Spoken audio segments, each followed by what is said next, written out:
கர்த்தருக்குள் அருமையானவர்களே, ஆண்டவராய் இயேசுவின் புண்ணிய நாமத்தினாலே உங்களை வாழ்த்தி வரவேற்கிறேன். சங்கீத புஸ்தகம் 126 சங்கீதம் 5-6 வாக்கியங்களை நீங்கள் கவனமாக வாசித்து பாருங்கள். இந்த வசனங்களுக்கு அல்லது இந்த பகுதிக்கு நான் கொடுத்த தலைப்பு என்னவென்றால், the promise for the soul winner. ஆத்தும ஆதாயம் செய்கிற மனிதனுக்கு தேவன் கொடுத்த வாக்குத்தத்தம் என்று சொல்லி இந்த பகுதிக்கு நான் தலைப்பு வைக்கிறேன். சில வேத பண்டிதர்கள் சொல்கிறார்கள், இதை எசேக்கியா ராஜா அந்த சங்கீதத்தை எழுதியிருக்கலாம் என்று சொல்கிறார்கள். இந்த சங்கீதமானது இஸ்ரவேல் ஜனங்களை குறித்தும் மேசியாவின் காலத்தை குறித்தும் சொல்லப்பட்ட ஒரு சங்கீதமாகும். 126 சங்கீதம் 1-4 வாக்கியங்களை வாசித்தால் அது ஒரு விதமான போங்கிலே எழுதப்படுகிறது. ஆனால் 5-6 பார்த்தால் அது வேறு விதமான போங்கிலே எழுதப்பட்டிருக்கிறது. அருமையானவர்களே, ஆண்டவராகிய கர்த்தருக்கு அர்ப்பணித்த மக்கள் ஆத்துமாக்களை ஆதாயம் பண்ணுகிற அந்த சுவாபத்தை நாம் திருமறையிலே காண முடிகிறது. ஆத்தும ஆதாயம் செய்கிற அந்த கருத்தானது வேதாகம் முழுவதும் அது பரவி கிடக்கிற ஒரு கருத்தாகும். ஆனால் புதிய ஏற்பாட்டிலே அது அதிகமாக காணப்படுகிறது. இன்றைக்கு நாம் கற்றுக்கொள்ள போகும் பொழுது 5-6 வாக்கியத்தை நீங்கள் வாசித்து பாருங்கள்.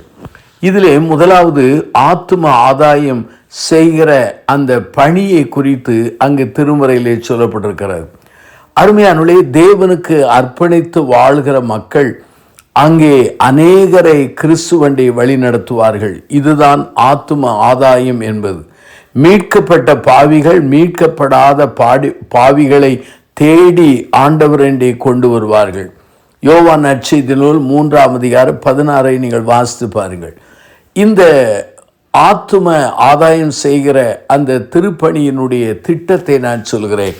முதலாவது அங்கு சொல்லப்படுகிறது, அங்கே கண்ணீரோடு விதைக்கிறவன் அவன் என்கிற ஒரு வார்த்தை வருகிறது. அப்படியானால் பொருள் என்ன? ஆத்தும ஆதாயம் செய்வது மனிதர்களை கொண்டுதான் ஆண்டவர் செய்கிறார். தன் தூதர்களை கொண்டு அவர் செய்வதில்லை. ஆத்தும ஆதாய பணிக்குரிய சில உதவிகளை அவர்கள் செய்யலாமே தவிர, ஆனால் ஆத்தும ஆதாய திருப்பணியை செய்வது மனிதர்கள், நீங்களும் நானும் தான். அந்த வேத வசனத்தை வாசிப்பீர்கள் என்றால் அங்கு சொல்லப்படுகிறது 6வது வாக்கியத்திலே, அங்கே கண்ணீரோடு விதைக்கிறவன் என்று சொல்லப்படுகிறது. அவன் அள்ளி தூவும் விதைகளை சுமந்து கொண்டு போகிறவன் என்று சொல்லப்படுகிறது. ஆகவே ஆத்தும ஆதாயம் செய்கிற மனிதன் ஒரே இடத்தில் முடங்கி கிடப்பதில்லை, அவன் புறப்பட்டு செல்கிறான். மத்தேயு 28-19 வாக்கியத்தை வாசித்து பாருங்கள். அருமையானவர்களே, நாம் பாவத்தை விட்டு விலக வேண்டும். ஆண்டவருக்காக நம்முடைய நேரத்தை அல்லது நம்முடைய பொழுதுபோக்கை அல்லது நம்முடைய தனிப்பட்ட உணர்ச்சிகளை தியாகம் பண்ணி ஆண்டவருடைய ஊழியத்தை செய்ய வேண்டும். அள்ளி தூவும் விதைகளை சுமப்பவன் என்று சொல்லப்பட்டிருக்கிறது. அப்படியான விதைகள் என்றால் என்ன? அது தேவனுடைய வார்த்தை. லூக்கா நற்செய்தி நூல் 8-11 சொல்லப்படுகிறது.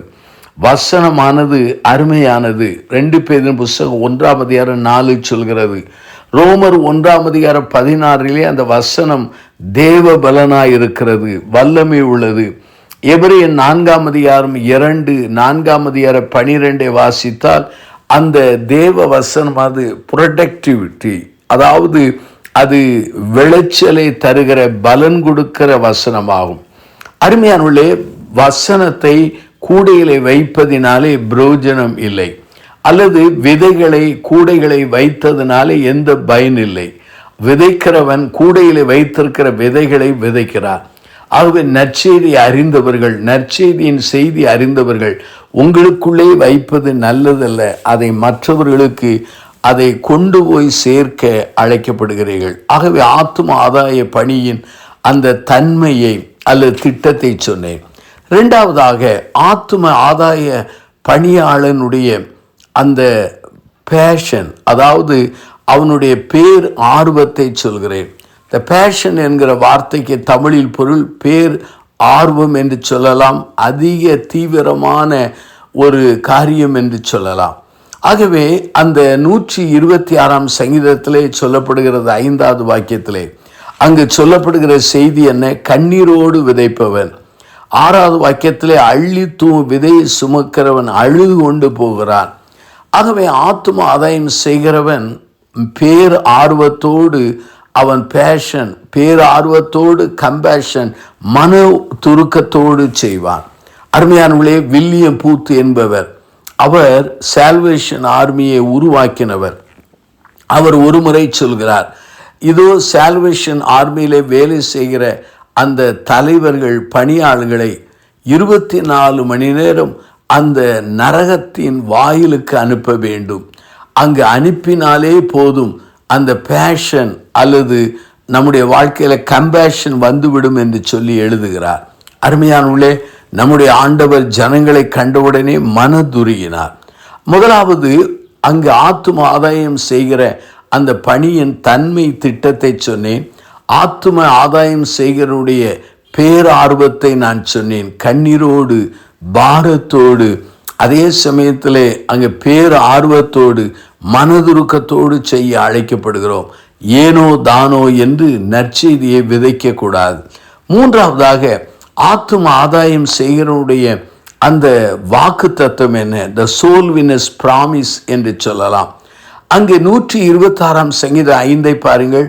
அவர்கள் கம்பீரத்தோடு அறுப்பார்கள், அழுது கொண்டு விதைக்க செல்வார்கள், ஆனால் அறுவடை காலத்திலே கம்பீரத்தோடு அவர்கள் திரும்புவார்கள். ஆனால் ஒரு ஆங்கில மொழிபெயர்ப்பிலே they will return with joy என்று போடப்பட்டிருக்கிறது.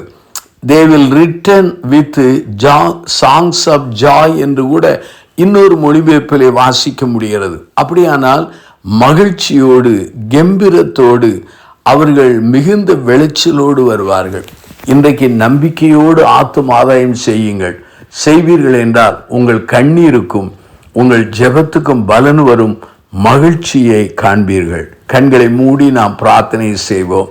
ஆண்டவரே, திருச்சபையிலே நாங்கள் வாழ்ந்து வருகிறோம். ஏதோ ஒன்றுக்காக ஆராதித்து கொண்டு ஏனோ தானோ என்று வாழாதபடி எங்கள் ஒரே ஒரு வாழ்க்கையிலே ஆத்தும ஆதாயம் செய்து உம்முடைய சன்னிதானத்திலே மிகுந்த ஆத்துமாக்களோடு வரத்தக்கதாக எங்களை அர்ப்பணிக்க உதவி செய்யும். இந்த செய்தியை கேட்டவர்களை ஆசீர்வதியும். இயேசுவின் நாமத்தில் ஜெபிக்கிறோம் பிதாவே, ஆமென்.